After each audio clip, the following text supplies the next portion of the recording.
مساء الخير، اخباركم؟ يا رب تكونوا بخير. معاكم دكتور احمد عادل عطله. احنا النهارده بنكمل الفيديو الثاني فيما يخص جزئيه العمر. احنا كنا وقفنا ان في الفيديو اللي فات على موضوع المبايض، ان هي جزء رئيسي من الاجزاء الرئيسيه بالنسبه للست المسؤوله عن حدوث الحمل.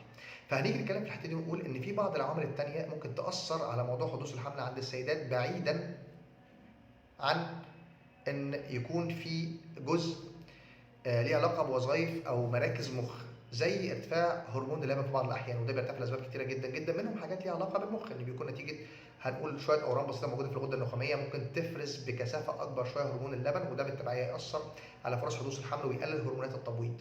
طب ده الجزء الثاني، مشاكل الغده السوبرين اللي بنسميها الغده القذريه او الفوق الكلويه، بتفرز هرمون اندروجين كتير. عشان كده قلنا لبعض السيدات وبالذات اللي بيستخدموا وبيشربوا سجاير كتير بيكون عندهم ارتفاع هرمون الذكور الاندروجين، وده بالتبعيه بيأثر على موضوع هرمونات التبويض، ودي مشكله مهمه جدا جدا ناس كتيره بتغفلها.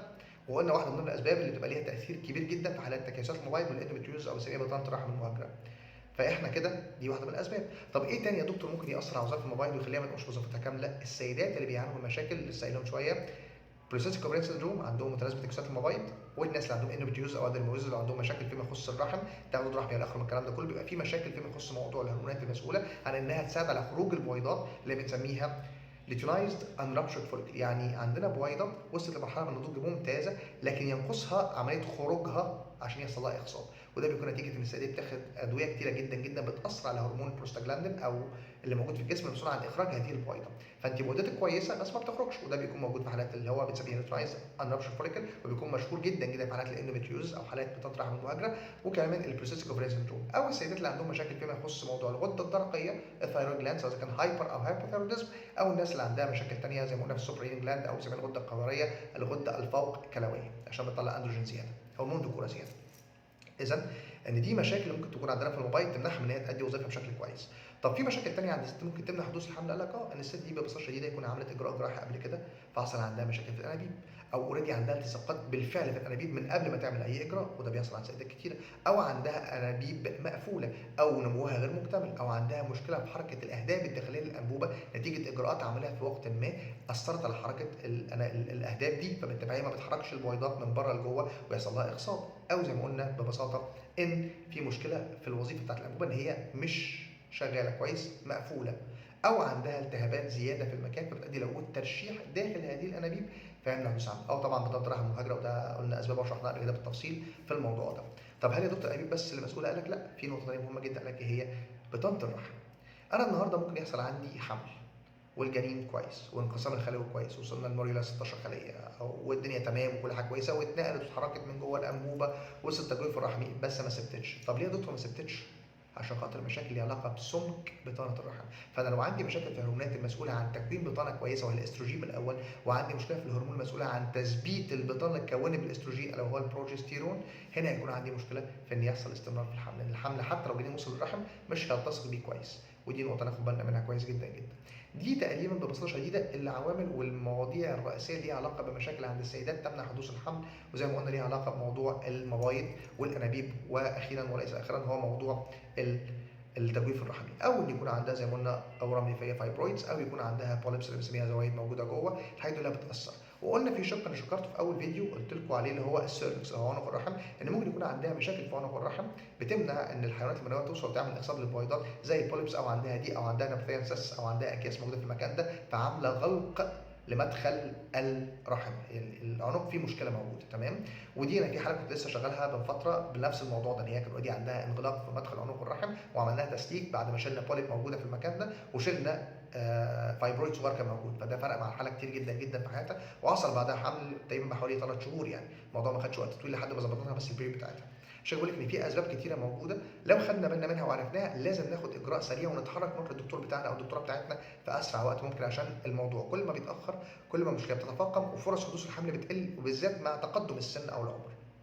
ودي نقطه ناخد بالنا منها كويس قوي قوي قوي. طيب احنا كده اتكلمنا على الشق الانثوي في الموضوع ده. احنا بقى الشق الذكوري حاجات تانية كتير ابسطها، ان عندنا نقص في حركه الحيوانات المنويه، مشكله في الحركه التقدميه، زياده نسبه تشوهات. فمهم جدا احنا نعمل سيمن اناليسيس نطمن نشوف الراجل وضعه ومشكلته اخبارها ايه، وضعه عامل ازاي. الرجاله بيكون عندهم فاريكوسيل او عندهم دوالي محتاجه برضه ان يتم تقييمها وتعرف ان هي الدرجه الكام، وبناء على كده يتم اجراء الجراحه لو هي تستدعي عشان خاطر نحسن من كميه وعدد وكفاءه الحيوانات المنويه ونقلل فرص وجود تشوهات عاليه في المكان ده. طب يا دكتور في حاجات من دي، بسالك لا، في بعض الاحيان تغير البيئه المهبليه عند بعض السيدات تؤدي الى وجود نقص في فرص حدوث الحمل. بمعنى انت عندك البي اتش او الدرجه او هنقول الحموضه موجوده في المهبل هي حامضيه مش قلويه.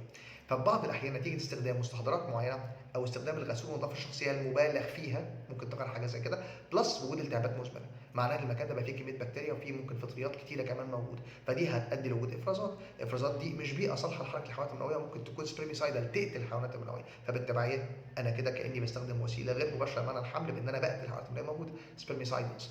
فمهم جدا جدا ان احنا نحافظ على ان ما يكونش فيه التهابات، ما عندناش مشاكل موجوده في المهبل من تحت، وبالتبعيه عنق الرحم بتاعنا سليم، كل حاجه عندنا تمام، الرحم بتاعنا سمك الجدار بتاعه كويس جدا جدا، يسمح بان البويضه او الجنين الذي تم تكوينه ان يحصل التصاق ويكمل بعد كده ماشي، بيحصل تقدم في موضوع الحمل، وفي نفس الوقت عندنا الانبوبه سليمه عشان يحصل موفاينج او نقل للجنين او للبويضه من بره لحد جوه عشان يحصل لها اخصاب جوه الانبوبه. ودي نقطه مهمه جدا، ان الاخصاب بيكون داخل الانبوبه، يعني البويضه بتيجي من بره لجوه الانبوبه والحيوان البالغ من بره لحد جوه الانبوبه بيخصب ويكون جنين، يحصل انقسام خلوي ويبتدي يتحرك من جوه الانبوبه لحد التجويف الرحمي عشان يلتصق بجدار الرحم ويؤدي الى استمرار الحمل او يؤدي الى ثبات وتطور الحمل بعد كده. فدي نقطه مهمه جدا جدا احنا قلناها. طب دلوقتي انا النهارده عملت التستات دي كلها ولقيت ان الست ما عندهاش اي مشكله، بديها وقت، اتس اول اباوت تايمينج، بديها وقت شويه ونشوف، نديها فرصه. طب يا دكتور في تحليل ممكن نعملها نغفلها وتبقى هي دي المشكله؟ قال لك اه، ان بعض السيدات بيكون عندهم حاجه اسمها انتي سبرم انتي بوديز، جسمها بيكون اجسام مضاده ضد الحيوانات المنويه بتاعت الزوج، فده بيؤدي لوجود مشكله، فمهما عدى ومهما كان في كميه كويسه والى اخره من الكلام ده، ستيل الحيوان المنوي بيعدي، بيتم مهاجمته وبيؤدي الموضوع ده الى ان عدم حدوث حمل. فده تحليل مهم جدا. او دي ان فريجمنتيشن تيست اللي بنسميه تكسر الماده الوراثيه، ده بيكون عند الست عند الراجل. طب دلوقتي انا النهارده عايز اعمل حاجه اسمها بوست كويتال تيست، اللي هو بنعمل تيست عشان اتاكد الدنيا كويسه عند الست ولا لا من بعد الجماع. ده بيتعمل امتى؟ بعد السكشوال انتركورس بحوالي من 6 ل 10 ساعات بنعمل هذا التيست عشان نتاكد ان درجه الحموضه في المهبل كويسه، بلس ان احنا نشوف اخبار الميوكس او هنقول المخاط اللي موجود في عنق الرحم اخباره ايه او موجود في منطقه المهبل اخباره ايه، وبلس نشوف حركه الحيوانات المنويه في المكان ده كويسه ولا فيها مشكله، فيها شورتج، عشان ندور على السبب اللي موجود او اللي ادى لهذه المشكله. فدي من الحاجات المهمه جدا جدا لازم ناخد بالنا منها. طب دكتور انا النهارده عملت ستات لقيت ست سليمه، قلنا هندي وقت، طب لقيت عندها مشكله من دول، اذا التريتمنت اكوردنج تو ذا كوز. يعني ايه؟ انا لقيت عندها انسداد في الانبي، هنعمل اشعه بالصبغه على اعتبار ان ممكن الاجراء ده في حد ذاته لوحده يفك لو في التصاقات بسيطه او في بلوكج بسيط جوه، ممكن مع دق الصبغه بتتحرك القفله دي وممكن الموضوع يتفتح وتبقى الدنيا تمام. او ان انا ممكن الجا ان انا اعمل منظار عشان خاطر اعمل تسليك لو في مشاكل موجوده جوه الانبوب. فاحنا العلاج حسب الوضع. طب انا النهارده عندي الحاله دي بتعاني مثلا من بروسيس كوفري سندروم، فانا بعمل ايه؟ بديها ادويه عشان خاطر احفز المبيض عندها تشتغل بكفاءه اعلى، زي الكلوميفين ستريت اللي هو الكروميد، او حاجات زي التاموكسفين اللي هو بنسميه انتي ايزونيك فانكشن، ده بيتاخد كوسيله او من ضمن الحاجات اللي بتقلل افكت هرمون الاستروجين وممكن تحسن الحاله شويه معانا. بنبتدي ندي العلاجات دي امتى؟ من تاني لسادس يوم في السايكل، ونشوف الدنيا اخبارها ايه. ومهم جدا ودي بقولها دايما، اي حد بيستخدم ادويه تنشيطيه مهم جدا يا فندم ان حضرتك تتابع تاثير الهرمونات التنشيطيه او التحفيزيه على حجم البويضات ومعدل نموها.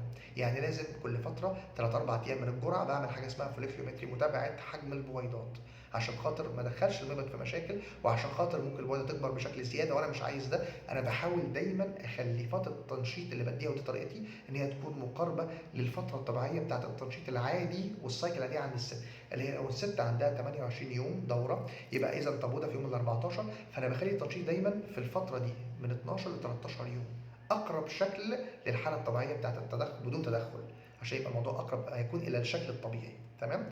طب احنا النهارده في مشكله ما وهنضطر نعمل اجراءات معينه. لو المشكله عند الزوج فقط والست سليمه ممكن نلجا لحاجه اسمها النيوترو انسيمينيشن اللي بنسميها التلقيح الاصطناعي او الصناعي.